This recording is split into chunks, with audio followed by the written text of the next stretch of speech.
he has a very good relationship with Joe Douglas. They were together for 3 years in Philly. They won a championship together. They walked down Broad Street during a Super Bowl parade, so there's that bond.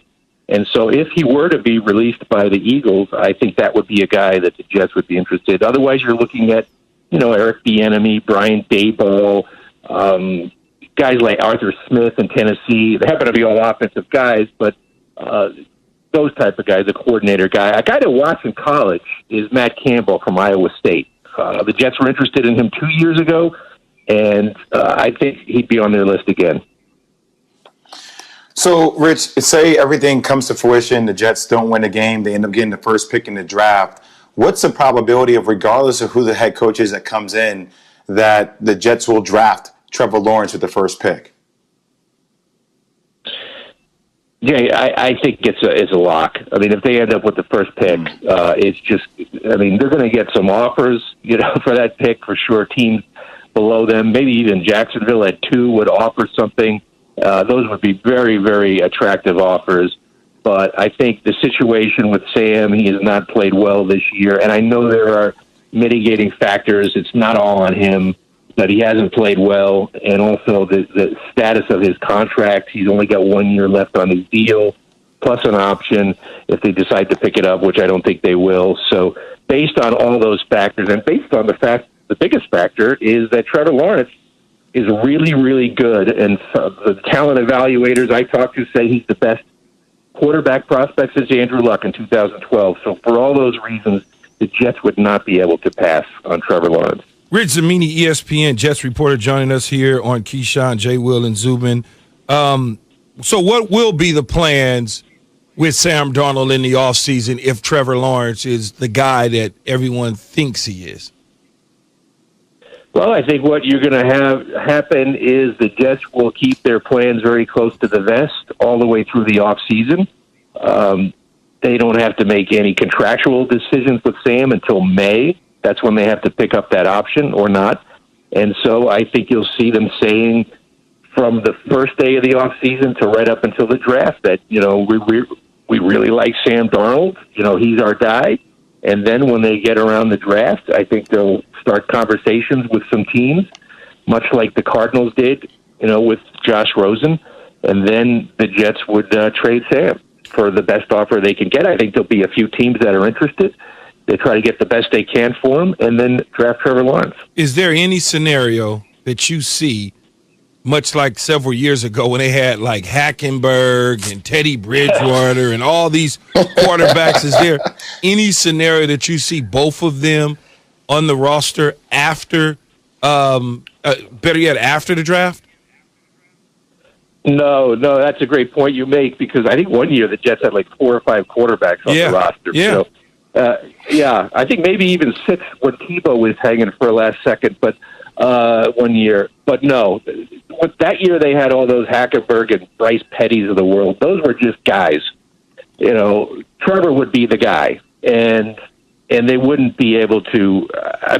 Once the draft passes, then Sam's trade value declines, and salary cap wise, Sam's going to be about $10 million on the cap, and that'd be cap space that could be spent elsewhere. So no, I don't think there's much of a chance that those two would be around together. Mm-hmm. And, of course, not much of a chance, as Rich said, that Adam Gase will remain head coach here after 3 weeks. And you just wonder why he was hired in the first place after a 23-25 record in Miami, with the Jets getting an up-close and personal look twice a year. Rich, thank you very much. All right, thanks, guys. Have a good one. Rich. Just to reiterate that, he started with a 10-win season, did Adam Gase, then went 6 wins, 7 wins, 7 wins, 23-25, and then hung on with the job in the division. Just let that settle in for 1 second. All right, Key, you've said this before. Sam Darnold, yes, he's struggling, and he doesn't have any weapons. But if Trevor Lawrence comes in there and he's devoid of weapons, how much different might it be? Well, I think they got the money. They've got some draft picks.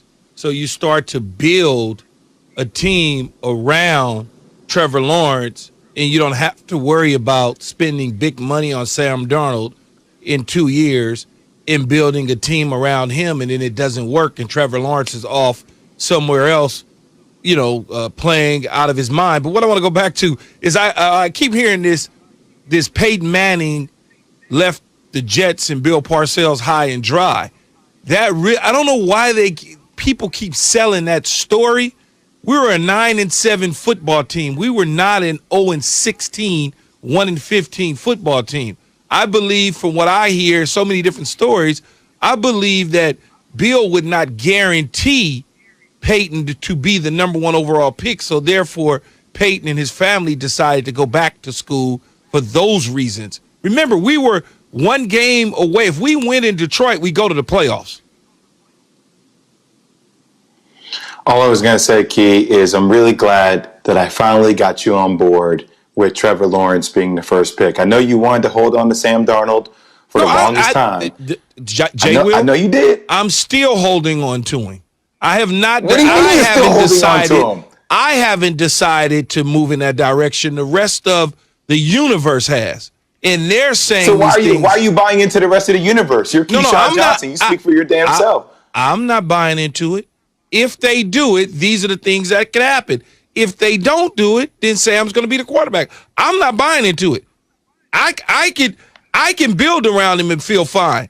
Everybody else is the ones that keep saying Trevor Lawrence. I'm like, I got a quarterback. All I need is some players around him. So you'll be willing to pay Sam Darnold after another year that boatload type of money? Well, it's 2 years. Your cap space and not go out 2 years. It's 2 years, and you got to figure out if he's the guy for you to move forward on. Is he the guy based on what you've seen in the players around him, or do you want to start fresh? This is not an overnight snap your finger decision. These decisions have to be thought of and thought through thoroughly, not only with you, but also with the new head coach that you hired, Jay. You can't just decide, I'm going to do it and I'm not going to talk to the new head coach. We got to sit down collectively as a group and make a decision. When I'm in that room, I'm fighting for my guy, and my guy would be Sam Darnold. Okay, so I just want to make sure that I get the record set straight, Key and Zubin. So, Key, you're saying if the Jets do finish 0-16 this year, and you were Joe Douglas, you would say, I'm not taking Trevor Lawrence. I'm sticking with Sam Darnold. That's not what I said. I did not say that. What I said is I'm sitting down with everybody in the room. I'm going to talk about my guy and see where we go with everybody in the room, collectively as a group with the head coach. The new head coach may come in and say, I don't want Trevor Lawrence or Sam Darnold. I want Matt Ryan. So those are conversations that need to take place. It's not a snap decision. Understood. All I'm saying is you played in this New York City market. If Clemson finds a way to win a national championship, or Trevor Lawrence plays extremely well against Alabama in the CFP finals, and the amount of pressure when so many people are talking about this kid being a transcendent type of talent, regardless of whether you believe it or not, I think that pressure on the Jets organization is insurmountable, Key. It's insurmountable. And I know that Sam Darnold might be the guy, or a new head coach might come in, but if Trevor Lawrence goes somewhere else and explodes and has a year like Joe Burrow has had before he got injured with Cincinnati, then that's a horrible kind of stain on the resume for any new head coach or GM, even Joe Douglas moving past it. I just feel like it's a lock that Trevor Lawrence will be a Jet when it's all said and done. I really do. Last thing I would mention, Peyton Manning, Key, comes full circle. You mentioned his role with the Jets in '97 and Parcells and what it may have meant. Peyton Manning was a huge reason that Adam Gase got the Jets job. The great reference, it's the best reference you can have on your resume at Gase's introductory presser, saying of Manning and his relationship, quote, when we met each other, it was really who's going to be the first one to break, who will outwork who. He appreciates hard work and what's going to go nose to nose with him and mentally try to challenge each other. That was something I really enjoyed. Peyton can do no wrong. Unless it was this recommendation of Adam Gase. How did that work out, huh? Yeah, everyone gets a mulligan, right? As we saw Peyton play golf last month on television. Let's go from A to Z.